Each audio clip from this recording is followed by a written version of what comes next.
Bienvenue à tous dans cette nouvelle vidéo. Aujourd'hui, on va parler Mercato, encore une fois.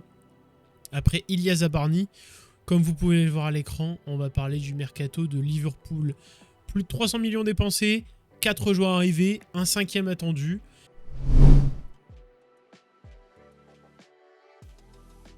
On va parler évidemment de lui, la recrue la plus chère du Mercato de Liverpool à l'heure actuelle, Florian Wirtz. Le jeune milieu de terrain allemand de 22 ans arrive en provenance du Bayer Leverkusen pour 125 millions d'euros.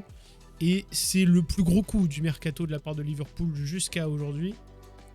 C'est, je crois, la recrue la plus chère de l'histoire de Liverpool.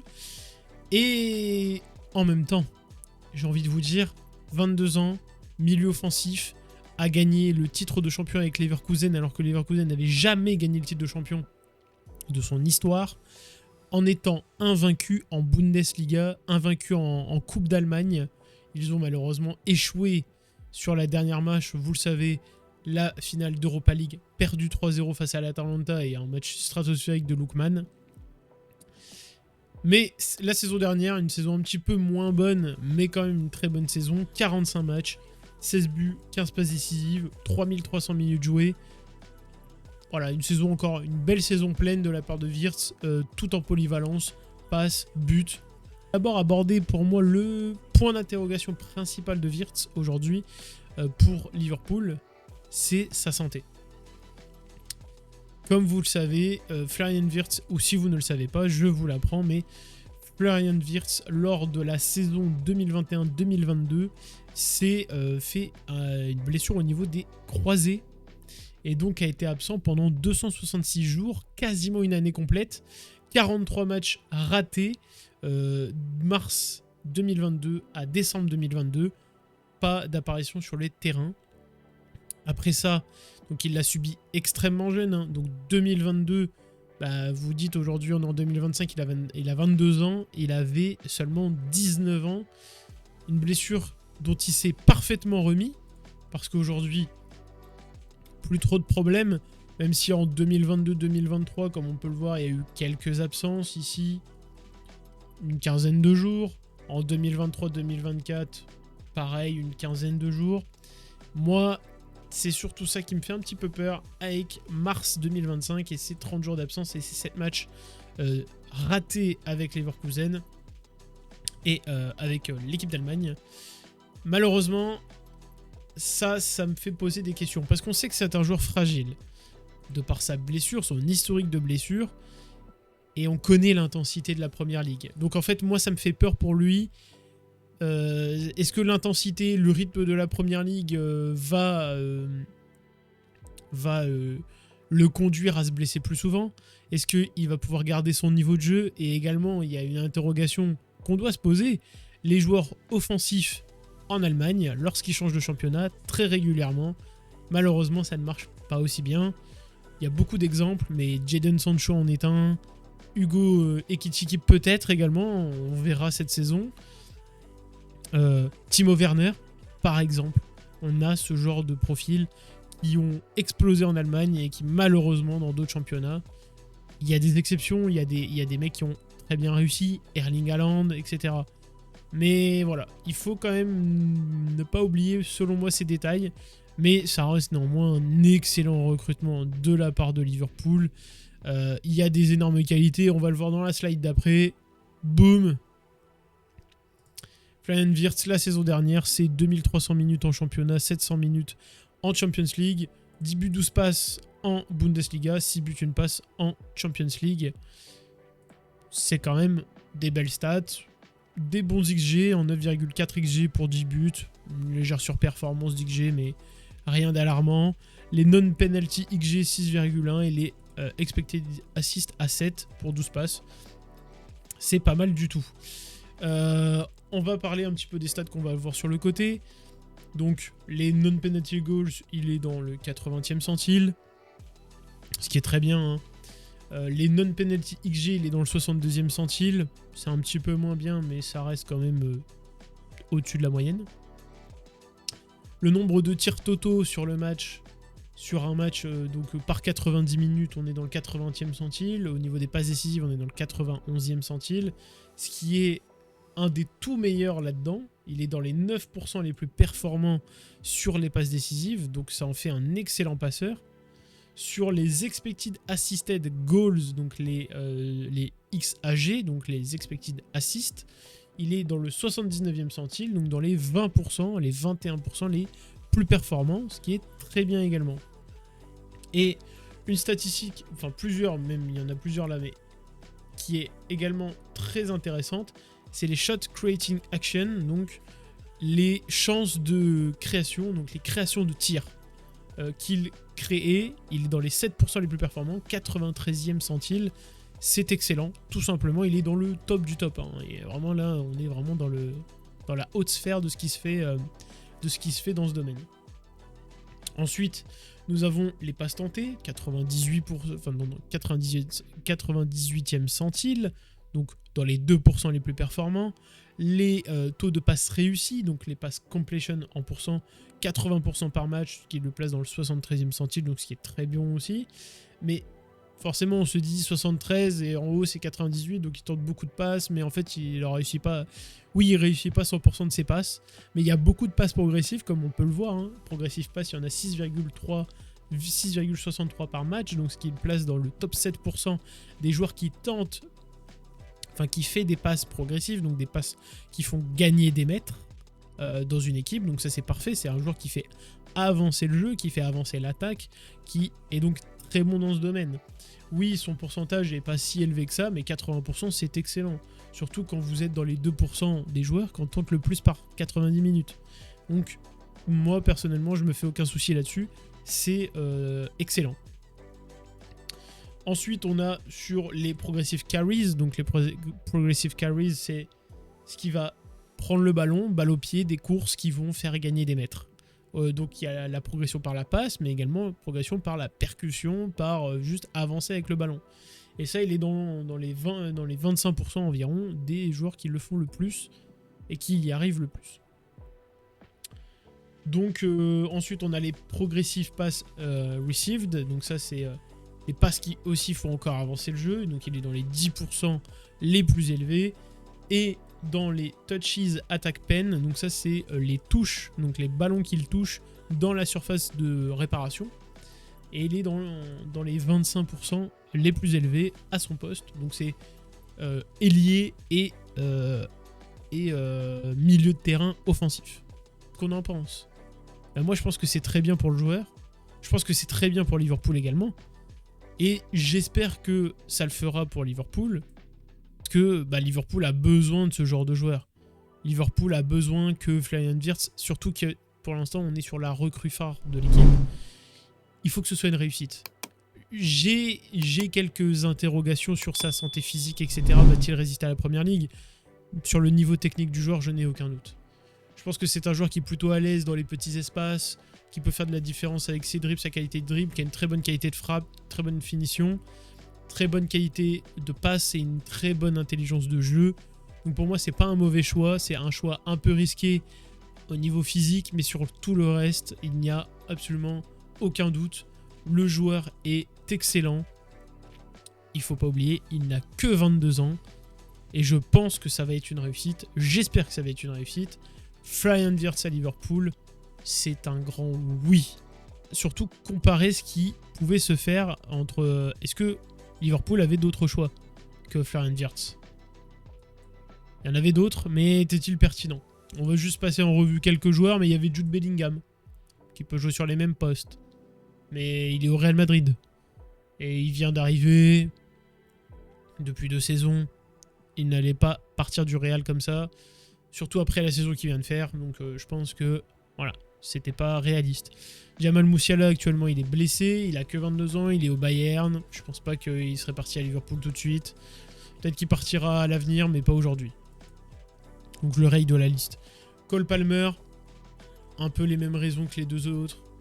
Dans un top club, en plus un concurrent direct dans le championnat, il ne serait pas parti.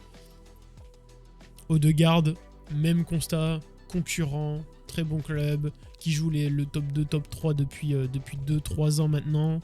Il ne va pas partir d'Arsenal. Szoboszlai, il est déjà à Liverpool, mais pour moi, il va être utilisé cette saison dans un autre rôle plus bas sur le terrain et pas en tant que milieu offensif. Donc bon, c'est une alternative, mais c'est pas une alternative que tu as besoin d'acheter. Tu l'as déjà. Je pense que le plan, il est soit de le mettre sur le banc, soit de plutôt l'utiliser plus bas. Moi, je pense qu'il va être utilisé plus bas. Et donc voilà, je le raye de...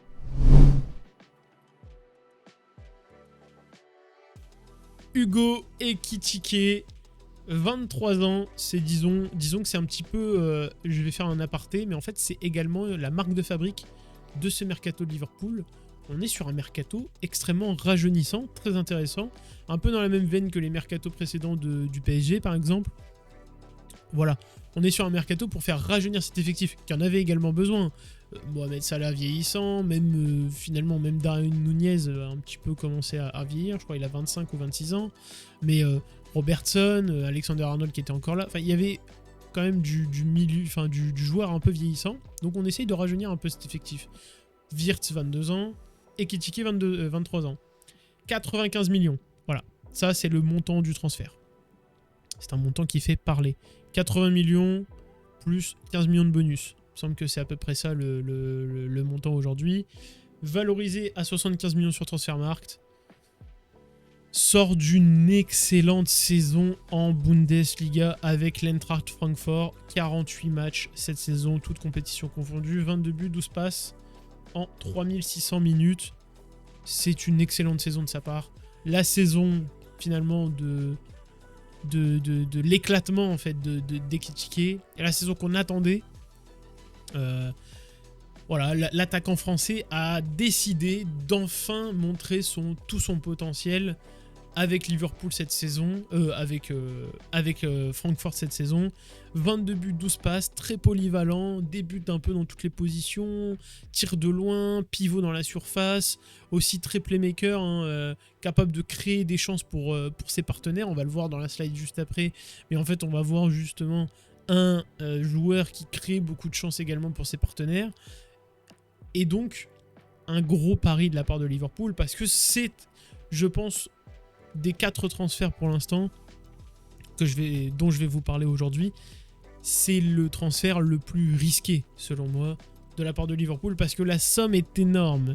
95 millions d'euros pour un joueur de 23 ans qui a des antécédents de pression qu'il n'a pas su gérer. Au Paris Saint-Germain, ça a été le cas, il n'a pas su gérer la pression.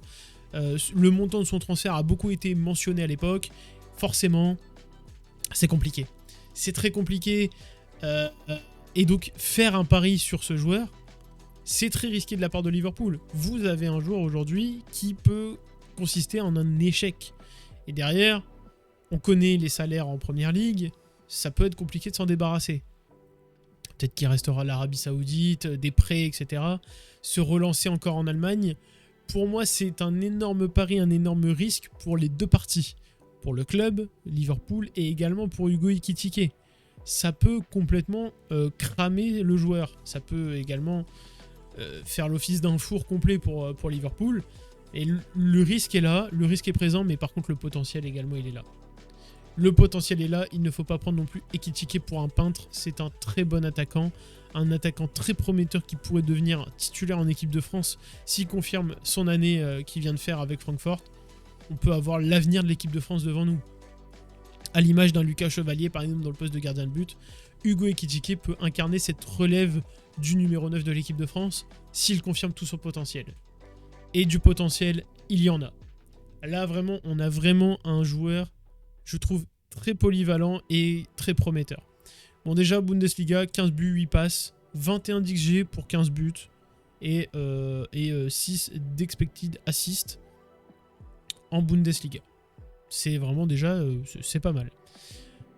On va parler ensuite des stats dont j'ai parlé, des stats offensives. Les stats offensives, c'est ce qui nous intéresse, mais pas que avec ce joueur, parce que c'est un joueur très polyvalent, comme je vous l'ai dit, sur le front de l'attaque.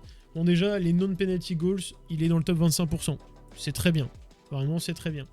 Les expected goals sans les penalties, il est dans le top 10%. C'est également très bien. Je sais plus si l'année dernière c'était lui qui tirait les pénaltys à Francfort, mais déjà ça prouve qu'il n'a pas forcément besoin des pénaltys pour scorer. Et ça c'est très important.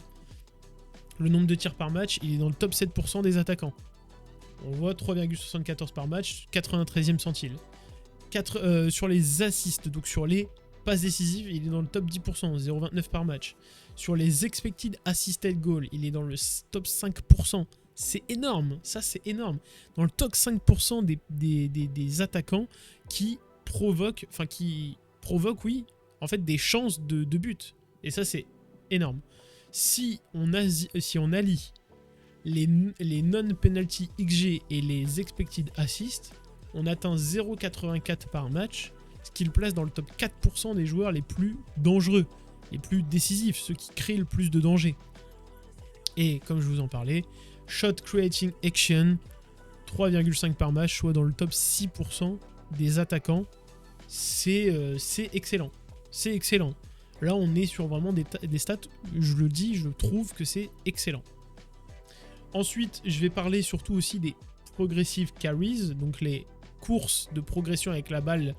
Et ben en fait, il en est à 3 par 90 minutes, soit qu'il le place dans le top 4%.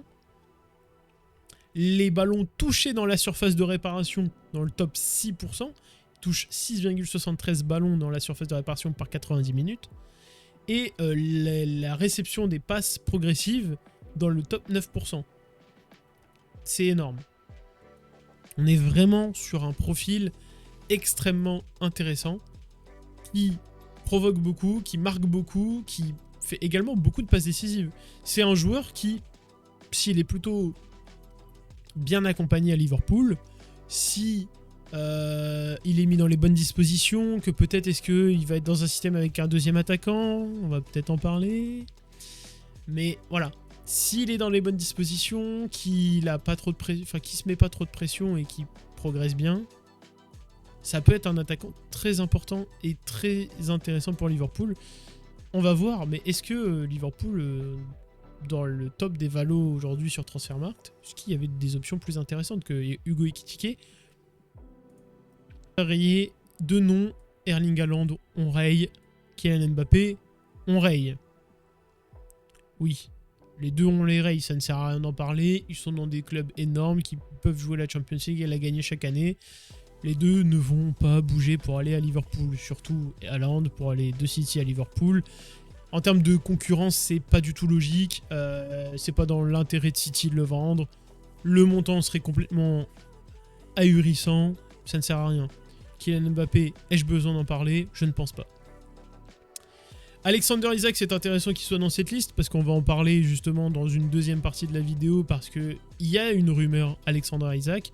Il y a plus qu'une rumeur, il y a des discussions entre Liverpool et Newcastle aujourd'hui autour d'un deal à 165 millions d'euros, c'est énorme. Et le joueur veut rejoindre Liverpool, a même refusé l'Arabie Saoudite pour rejoindre Liverpool. Donc on est sur ce genre de joueur, il veut absolument rejoindre le club. Est-ce que s'il rejoint le club, on jouera à deux attaquants? Est-ce que Ekitike va aller sur un côté? Est-ce que Isak va aller sur un côté? On en parle tout à l'heure. Julian Alvarez, il vient d'arriver à l'Atlético. Pour moi, il n'y a aucun intérêt pour lui de rejoindre Liverpool aujourd'hui. Ça ne servirait à rien. Lautaro Martinez, pour moi, c'est pas vraiment le profil qui est recherché par Liverpool. Il a déjà 27 ans. On a dit on veut rajeunir l'effectif. En plus, il demanderait vraiment un beaucoup plus gros salaire de par son statut aujourd'hui en tant que numéro 9 dans le monde et en Europe. Donc on le raye également de la liste. Ekitike, il est concerné par ce point. Voilà. Marmouche vient d'arriver à City. Gyökeres vient d'arriver à Arsenal. Marcus Thuram, comme pour Martinez, demanderait un gros salaire, beaucoup plus gros que celui qu'Ekitike, et ne rajeunit pas spécialement l'effectif et ne répond pas forcément aux vrais besoins auxquels répond Ekitike. Je trouve que Ekitike est bien plus polyvalent, en plus il a vraiment une belle marge de progression, il peut atteindre un meilleur plafond que celui de Thuram. Je raye de la liste. Harry Kane, ai-je besoin de le préciser, il va pas revenir en première ligue tout de suite. Qui plus est à Liverpool, il est bien au Bayern, il gagne des titres, enfin, j'ai envie de dire il va rester au Bayern. Benjamin Sesko, c'est peut-être pour moi le profil qui aurait pu convaincre. Mais encore une fois, techniquement, on est sur un profil qui est moins fort qu'Ekitike, je trouve. D'un point de vue but, je pense que la question se pose pas, mais d'un point de vue technique et polyvalence, je trouve que là, la question se pose un peu plus. Moi, perso, je le raille de la liste. Osimhen, pour les mêmes raisons que j'ai évoquées pour Marcus Thuram ou Martinez, ça demanderait un énorme salaire. Ça répondrait même pas niveau profil, je pense, aux besoins et à la volonté d'Arne Slot. Kai Havertz, j'ouvre même pas la page, j'ouvre même pas la parenthèse. Pour moi, ce joueur est une pipe depuis plusieurs saisons et voilà, j'en dirai pas plus sur ce joueur. Agueoa, je connais pas du tout le profil, je vais être tout à fait honnête avec vous, donc je vais le rayer tout simplement. Et Nicolas Jackson. Pour terminer, pareil, concurrent direct en première ligue avec Chelsea. Joueur qui en plus pour moi est pas très bon ces derniers temps, beaucoup de ratés devant le but. Pas dans sa meilleure forme. Donc nous avons passé en revue toutes les options et il y a deux options qui sortent forcément. Il y a Hugo Ekitike dont on parle et Alexander Isak dont on parlera plus tard. Pour conclure sur Hugo Ekitike, je pense que c'est un bon choix. Je pense que c'est un bon choix, c'est un bon pari, c'est un vrai pari par contre, attention. On n'est pas sur des certitudes, va falloir y répondre. Hugo, c'est à ton tour aujourd'hui. C'est à toi de nous prouver que tout le monde a eu tort sur toi, que voilà. C'est à toi, t'as toutes les clés. T'as un excellent coach qui va compter sur toi, des excellents partenaires tout autour de toi, c'est à toi de briller. Voilà.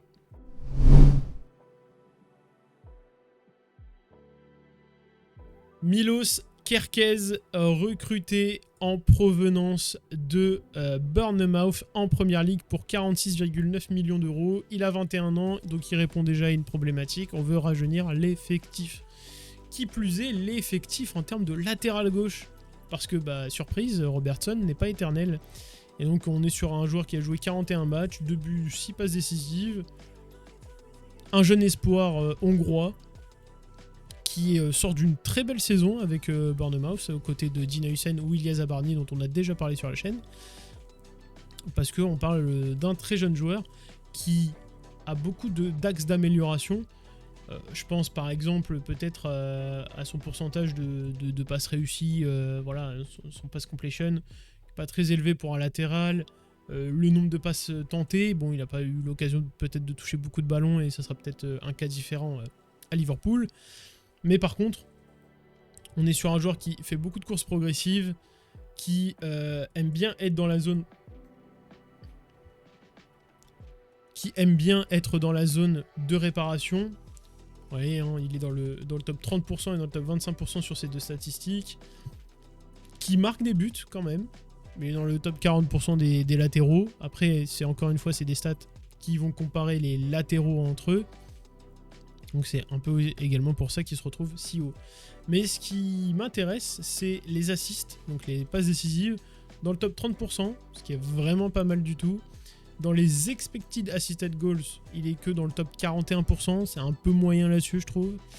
Et dans le shot creation action, par contre, il est dans le top 40%, et ça c'est plutôt bien. Pas de grandes conclusions à faire, c'est plutôt un bon joueur qui est encore jeune, qui a besoin d'être peaufiné, qui a besoin d'être taillé encore une fois. Et je pense que c'est un bon cap pour lui à franchir Liverpool. Le prix n'est pas exorbitant, le joueur n'aura donc pas trop de pression par rapport à un prix de transfert trop élevé comme pour Hugo Ekitike par exemple. Donc moi je pense que c'est un excellent choix pour rajeunir ce côté gauche de la défense. Donc surtout c'est un chantier la défense de Liverpool parce qu'elle commence à bien vieillir. Mais le chantier pour la rajeunir a plutôt bien commencé et donc ça c'est top parce que c'est en lien avec les latéraux gauches. Je vais passer rapidement, mais voilà. Milos Kerkez se trouve dans la 7ème position des joueurs les plus valorisés au poste de latéral gauche.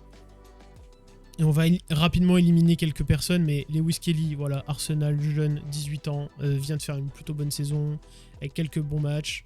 Voilà, on n'y touche pas. Alejandro Balde, je pense qu'il va pas bouger du Barça pour l'instant. Nuno Mendes non plus va pas bouger du PSG. Gvardiol non plus. En plus, il va récupérer son poste d'axe gauche de la défense centrale. Di Marco ne va pas quitter non plus l'Inter, et encore une fois, dans la logique de rajeunissement de l'effectif, on va pas prendre un joueur de 27 ans avec un très très gros salaire. Carreras vient de partir au Real Madrid, Aïnouri vient d'arriver à Manchester City, Calafiori est arrivé l'année dernière à Arsenal, Théo Hernandez vient d'arriver en Arabie Saoudite, et encore une fois, un joueur de 27 ans qui aurait pesé sur les finances et à Liverpool. C'est pas trop ce qu'on voulait sur ce mercato également, surtout avec la prolongation de Mohamed Salah l'année dernière, pour des gros montants. Voilà.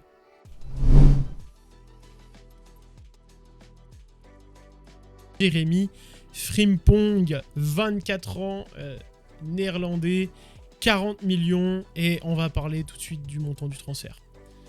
40 millions pour Jérémy Frimpong, c'est un braquage. On parle d'un des meilleurs pistons droits du monde à l'heure actuelle, latéral droit, piston droit, comme vous voulez, mais c'est un des meilleurs. C'est un des meilleurs, il est largement dans le top 5 aujourd'hui des latéraux droits du monde. Il y a Hakimi, il y a Dumfries, et il y a aussi Jérémy Frimpong. Il y a Jules Koundé, évidemment, je ne vais pas l'oublier quand même. Il y a Jérémy Frimpong dedans. 40 millions, c'est un braquage. C'est un excellent transfert. Il est valorisé à 50 millions par Transfermarkt. Évidemment, il était sûrement, je crois, en fin de contrat dans un an avec Leverkusen. Donc c'est pour ça, je pense qu'il est parti pour une si faible somme. L'année dernière, c'est 48 matchs, 5 buts, 12 passes décisives. Vous voyez, il est plutôt polyvalent. Il a joué surtout piston, mais il peut jouer latéral. Et il peut même jouer ici, au poste d'ailier. Il y a quelques matchs ici, mais bon, on va surtout s'intéresser à cette zone-là pour lui. On va s'intéresser à la zone sur son côté droit. Zone qu'il va partager avec Mohamed Salah, et donc ça va être super intéressant. Et j'ai vraiment peur pour les défenseurs adverses, parce que vraiment c'est un côté qui va leur donner beaucoup de travail. Et donc tout de suite on va passer à un petit peu plus de statistiques. Et là, quand on va le comparer aux latéraux, je vous ai dit, hein, on est sur un ovni au poste de latéral. Vraiment, je pense que quasiment au même titre qu'Hakimi, c'est vraiment un malade. Je vais pas passer sur les stats, voilà, elles sont ce qu'elles sont, on en a déjà parlé juste avant, mais moi je vais parler surtout des non-penalty goals, dans les top 6% des latéraux, les non-penalty XG dans le top 2%, dans le nombre de tirs dans le top 6%, dans les passes décisives dans le top 10%, dans les expected assists dans le top 7%, dans les assists plus les XG dans le top 3%, et dans le shot creating action dans le top 23%. Dans toutes ces statistiques-là, si on le compare à des latéraux, il a des statistiques impressionnantes. Il a des statistiques au top du top sur quasiment chacune des stats. Et c'est un latéral extrêmement offensif. Il provoque beaucoup de dangers sur son côté. Et c'est vraiment fou à voir. Il est vraiment très fort là-dessus. Voilà, je vous l'ai mis en face aux latéraux. Il est imbattable sur toute la partie offensive, quasiment imbattable. Sur la partie des passes, bon là vous voyez il y a un petit peu moins de passes. Par contre progressive carry, hein, c'est quelqu'un qui peut progresser balle au pied vraiment dans le top 3%. Voilà. 4 par match. Le nombre de touches dans la surface de réparation pour un latéral, bah, il est dans le top 1% des latéraux. Dans les progressives passes received, donc dans les passes progressives qu'il reçoit, il est dans le top 1% également. Environ 10 par match, 10 par 90 minutes. C'est énorme. Côté défensif, c'est un peu moins ça, comme vous pouvez le voir face aux autres latéraux, mais c'est normal. Ça s'explique par son attirance. C'est plus un latéral extrêmement offensif, un piston plus offensif. Mais si on le compare ensuite avec les ailiers ou les milieux offensifs, parce qu'on peut le faire, bon là, évidemment, ses statistiques offensives sont beaucoup moins flatteuses. Mais par exemple, ses statistiques défensives sont un peu mieux. Au niveau des tacles, des interceptions, des blocs et des clearances, on est clairement dans un très bon joueur, dans un joueur qui est vraiment bon dans ce domaine. C'est pas un lockdown défensif. Vous n'allez pas avoir un latéral droit qui va pocket quelqu'un. Vous n'avez pas cette capacité-là avec Frimpong. Par contre, vous avez un latéral droit extrêmement dangereux qui fera le boulot défensivement. Il peut y avoir des trous d'air, attention, hein, ça reste un latéral très offensif. Et voilà, c'est ce que vous avez avec Jérémy Frimpong pour 40 millions pour remplacer Alexander-Arnold parti au Real Madrid. Je vous le rappelle, on va en parler des départs de Liverpool, mais votre latéral de toujours, il est plus là. Il est parti au Real. Donc c'était important. Et donc on va le comparer justement à ses comparses du côté droit. Déjà il est dans le top 5 des plus valorisés. Et on va rapidement, est-ce qu'il y avait un meilleur choix? Moi je pense pas. Bon déjà, si on regarde au-dessus de lui en termes de valorisation, Timber, Arsenal, c'est mort. concurrent direct, le prix va être absolument exorbitant. C'est non. Jules Koundé va pas partir du Barça aujourd'hui. Trent Alexander-Arnold, bah vous l'aviez en fait il y a 5 minutes, mais il s'est barré. Donc voilà. Et Achraf Hakimi ne va pas quitter le PSG aujourd'hui. Il vient de gagner la Ligue des Champions avec le Paris Saint-Germain, c'est un des patrons, vice-capitaine. Je pense pas qu'il va partir. Et si on regarde en dessous, Ben White, je trouve que l'option est pas intéressante. Rico Lewis, il a 20 ans, il est à City, il est anglais, il va coûter beaucoup trop cher. Il va coûter au moins 80-100 millions et je pense pas que City sera vendeur. Livramento, pareil, il est jeune, il est anglais. Newcastle, je pense que Newcastle, ils en ont déjà marre de voir les négociateurs de Liverpool chez eux. Je pense pas qu'ils vont vendre Livramento. Pedro Porro, je trouve pas le profil hyper intéressant comparé à Frimpong. C'est un peu plus défensif. Mal Augusto commence à s'imposer avec Chelsea. Il va pas partir tout de suite, il va pas vouloir partir. Dumfries, trop vieux, je pense. Il a le profil un peu qui ressemble à Jérémy Frimpong, très offensif, etc. En plus, il est plutôt bon défensivement. Denzel Dumfries, peut-être un peu moins offensivement, mais je trouve que c'est vraiment bon, plutôt complet. Mais vieux, va demander un énorme salaire. Jérémy Frimpong, je pense que le salaire va être beaucoup moins élevé qu'un Dumfries. Jérémy Frimpong était clairement la meilleure option, surtout à 40 millions. Si on se dit 40 M pour un joueur dans cette liste, bah, je pense que vous pouviez peut-être avoir Diogo Dalot et encore, mais sinon vous aviez personne en fait dans la liste pour ce prix. À part vous avez eu Jérémy Frimpong, et ça c'est top. Nous avons terminé avec les arrivées les arrivées sont terminées. On a déjà tous les transferts qui ont été faits par Liverpool. Maintenant on va passer à la suite. Quelle est la suite pour Liverpool après ces 4 recrutements? Eh oui, la suite est là. On parle d'Alexander Isak pour rejoindre Liverpool pour 165 millions d'euros. Le plus gros transfert peut-être de l'été, si ça se fait. Qui est Alexander Isak si vous ne le connaissez pas? Eh bien, Alexander Isak est l'attaquant actuel de Newcastle, valorisé à environ 120 millions sur Transfermarkt au 30 mai 2025. Il sort d'une saison exceptionnelle en Première Ligue. 42 matchs avec Newcastle, 27 buts, 6 passes décisives. Je sais pas si on se rend compte. 23 buts en Première Ligue, 6 passes décisives en Première Ligue, décisives à 29 reprises en 34 matchs. C'est top. Et il est sur ses standards depuis 2 saisons. Il a 25 ans, il est en pleine bourre. C'est une excellente cible pour Liverpool. Maintenant, aujourd'hui, on ne sait pas si ça va se faire. Mais bon, je vais vous remontrer encore une fois, je vais vous montrer des barres vertes. Hein. Par contre, ouais, il n'y a que ça, je suis désolé, mais il n'y a que des barres vertes. Mais dans le top 12% des non-penalty goals, dans le top 15% des non-penalty XG, dans le top 20% du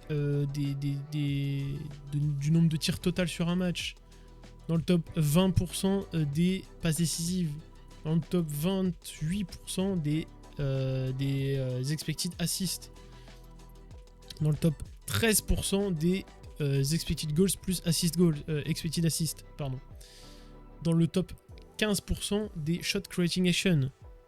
Voilà, on est sur ce genre de joueur. Pass completion 75%. On est dans le top 20%. Pass attempted, donc le nombre de passes tentées, dans le top 30%. Dans les passes progressives, il tente beaucoup de passes progressives, il est dans le top 13% par rapport aux attaquants.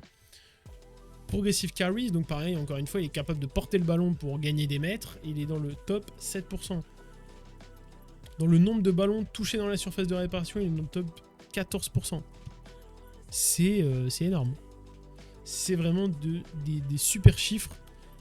Très intéressant, 25 ans, sort de deux super saisons avec Newcastle, s'est qualifié en Champions League avec Newcastle cette année, mais veut quitter Newcastle pour Liverpool.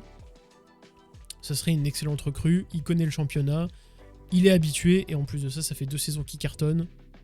Moi je dis banco, si ça se fait, le prix me choque pas. On est sur un prix d'un joueur qui a acheté un concurrent direct, parce que Newcastle peut être un concurrent à Liverpool.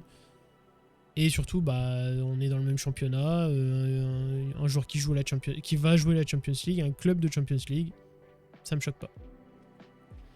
Et maintenant, on va quand même parler des départs. Parlons des départs. 3 départs majeurs que j'ai notés. Kwanza parti à Leverkusen pour 35 millions. Alexander-Arnold parti au Real pour 10 millions d'euros. Et enfin, le départ le plus récent, Luis Diaz pour 70 millions d'euros au Bayern Munich. Quand même, il faut parler de ces départs qui sont pas anodins, qui sont un renouvellement de cycle. Luis Diaz, ça faisait 3 ans ou 4 ans, je crois qu'il était là. Alexander-Arnold, il a toujours été à Liverpool. Et Kwanza, depuis quelques saisons, je crois 1 ou 2 saisons, c'était la doublure en défense centrale. Ces 3 joueurs sont partis contre un chèque de 110 millions en tout, 115 millions environ. C'est pas anodin. On renouvelle un cycle côté Liverpool. Je voulais un petit peu en parler, faire un petit aparté là-dessus. Ça me paraissait important. Mais on va surtout parler conclusion. Et oui, on va conclure. Liverpool fait un excellent mercato, fait un très gros mercato. Sera-t-il réussi ? Malheureusement, on peut pas le dire. On peut pas dire que c'est un mercato réussi avant la fin de saison. On verra, mais quelles sont les ambitions de Liverpool ? Ils sont champions d'Angleterre en titre aujourd'hui, et ils veulent faire le back-to-back, et potentiellement aller chercher une Ligue des Champions. Donc on paye les musiciens à la fin du bal. Nous verrons en fin de saison, Liverpool, est-ce qu'ils ont atteint leurs objectifs, oui ou non, mais il n'y a que comme ça qu'on pourra conclure vraiment si leur mercato a été bon ou pas. Et on va passer sur un dernier point. Comment va jouer cette équipe ? Eh bien, je vous ai préparé des petits squad builders, parce que je suis généreux quand même.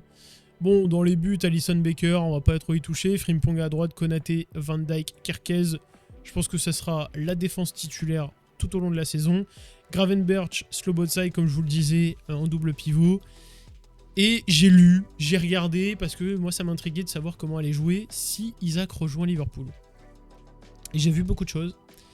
J'ai vu du 4-2-3-1 avec Wirtz ici et Ekitike ici et avec Isaac en pointe. J'ai vu du 4-2-4 et en fait pour moi le plus plausible c'est du 4-2-4. Parce que Wirtz aura une position peut-être plus intérieure du jeu comme ça, avec un Ekitike qui va jouer plus sur le côté comme ça.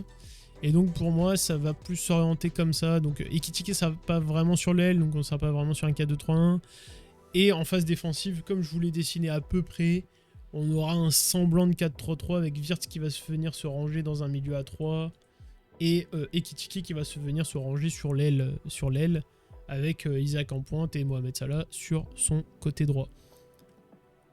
Moi je pense que ça va être à peu près cette line-up parce que pour moi en fait le truc c'est que vous n'avez pas recruté, vous ne pouvez pas recruter Ekitike et Isaac pour plus de 200 millions pour ne pas faire jouer les deux joueurs. Ekitike va-t-il jouer sur le côté ? On verra. Est-ce qu'ils vont faire plutôt une double pointe avec un Wirtz qui va plus lui jouer sur l'aile parce qu'il en est capable, il l'a déjà fait ? Ou est-ce qu'on va avoir un Wirtz très axial avec un Kerkez qui lui on va lui demander justement de faire beaucoup d'allers-retours sur ce côté-là ? Peut-être. J'ai pas les réponses à ça, mais en tout cas j'ai hâte que la saison commence. J'ai hâte de voir ce que va nous proposer Arne Slot avec tout cet effectif. En tout cas, il a de quoi faire. Et c'est comme ça que je vais conclure cette vidéo. Merci à tous de m'avoir écouté. N'hésitez pas à partager cette vidéo ou à vous abonner. Moi, je vous retrouve très très vite pour une nouvelle vidéo Mercato. Et ensuite, on verra. Mais en tout cas, si vous voulez vous me retrouver, dans la description, il y a mon compte Twitter. J'essaye de tweeter un max. Il y a sur la chaîne, il y a d'autres vidéos. Je vous laisse regarder tout ça. Et on se retrouve très très vite pour de nouvelles aventures. Ciao tout le monde.